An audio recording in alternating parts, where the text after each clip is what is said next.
Hey, Bobby Manning here. Welcome to a special edition of the Garden Report. Checking in real quick on the Celtics' big free agent splash that came through midway through the week here after a flurry of moves around the NBA. Enes Kanter is back for a second stint with the Celtics as well as a second stint with the Trailblazers in a two-team in separate years, 4-year stretch that I can't imagine is matched in NBA history. A weird back and forth continues for Kanter between the Celtics and Blazers, and one that set off the fan base in understandable ways. Now, Kanter on the surface probably getting hit with all kinds of apprehensive tweets and very few welcomes to Boston. He's going to be on the back end of the rotation. He's going to effectively be an injury counter to Rob and Horford and spell them at certain points. Maybe be a matchup center against an Embiid. That's a role that he played well in the past and effectively replaced the role that Moses Brown was going to have on this team. On the surface, a minimum deal for Enes Kanter, who had a 2020 game last year with the Blazers. He was a real solid depth big for Portland. Obvious defensive deficiencies that we saw here a couple years ago. Great offensive big. Spot offense off the bench is something the Celtics are going to need here. There are certain things in a vacuum, I would say, that make this Kanter signing a solid one. Now, here's the context that makes the Celtics look silly. And really, it is with all context involved here, and when we go back to the losses and the prices paid here in recent years to double back on talent when the Celtics lose talent for nothing and sell away pieces like Vincent Poirier and do what the Celtics did last summer.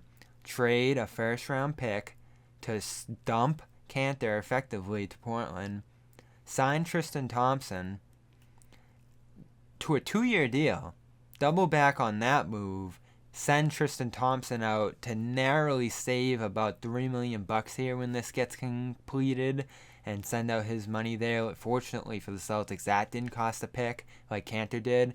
And then to use, and this isn't how the deal is going to finally go down because the Celtics did miss the Kanter TP expiration date. They're probably going to have to use the Kemba TP one now. But think of that. Originally using the Kanter TPE to take on Dunn's contract to dump Thompson to bring Kanter back to Boston 1 year later.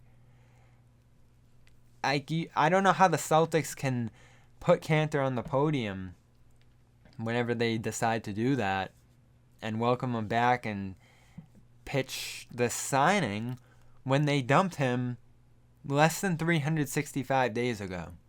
During the offseason that was in the fall, less than 1 year ago, when you actually think about it.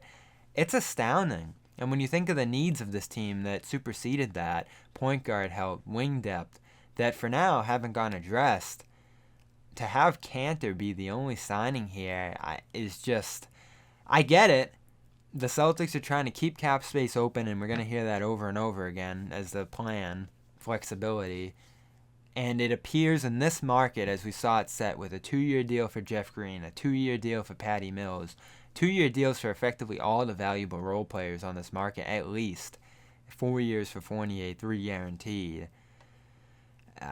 Kanter was the best player available, coincidentally, with all the context we talk about, who would take a 1-year deal.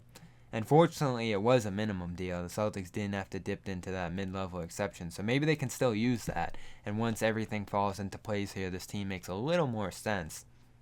But for now, they're still heavy on center depth. Looks good inside. Kanter as a third-string center is fine. Wing depth, fairly thin unless the young player steps up in that position.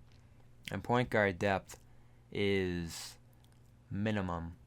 Once Chris Dunn goes out the door, you're looking at Peyton Pritchard, and can Yam Madar address that at all? And that's the question now, too. So after the Tristan Thompson trade, if it goes through like it's currently constructed, bringing back 2 players for 1, signing Kanter, you have your 15 spots there.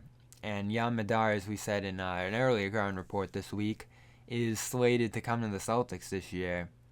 and he will not be a two-way player. He is foregoing overseas money already to come over, so the Celtics are going to have to give him a fairly competitive NBA contract here.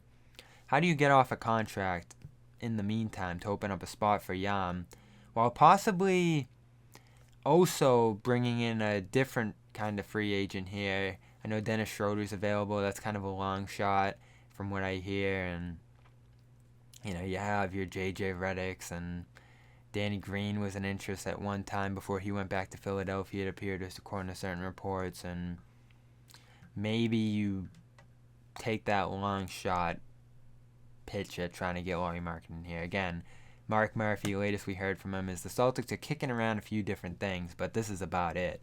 So, at the very least, you got to open the Yam spot after this Kanter trade. It'll be interesting to see how they do that. If there's anything here beyond that, they really will have to do some complicated navigation in the next week or two.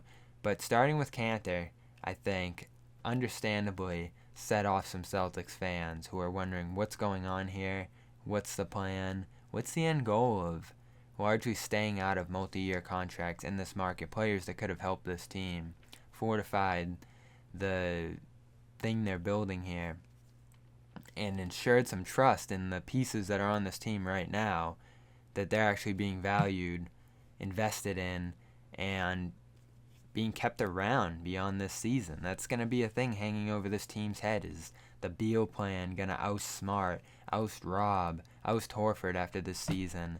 What kind of investment are you going to get from players like that with that possibility hanging over their heads? It's a real question after what we saw from the Celtics in 2019 amid the Anthony Davis rumors. We know that the Davis thing hung over the Lakers' head. Got a good sense from the discontent and turmoil of that 2019 Celtics season that those Davis talks had to have at least some role in what was going on out there. Otherwise, news out of Summer League, which is going to be getting going Sunday against the Hawks, as I mentioned in our last video. Romeo Langford spoke at training camp discussing the need to be here. Left it pretty vague, but said, I need to be in Summer League. And as Joe Mazzulla said to begin this period, the Celtics Summer League coach, this is really the first full ramp-up period that Langford's getting into a Summer League. So here's what he had to say. Since I came in the league, I came in with a messed up thumb, and then next season had wrist surgery. So just with those two things, I really wasn't able to shoot as much or work on my shot as much. I mean, I worked on it a lot, but just be able to catch the ball repetitively and getting a lot of game reps and stuff like that. And I'm able to do way more with my hand just because it's better now. But really just everything. I mean, I just always had knick-knack injuries with my legs, my hands and stuff, COVID. So just really everything.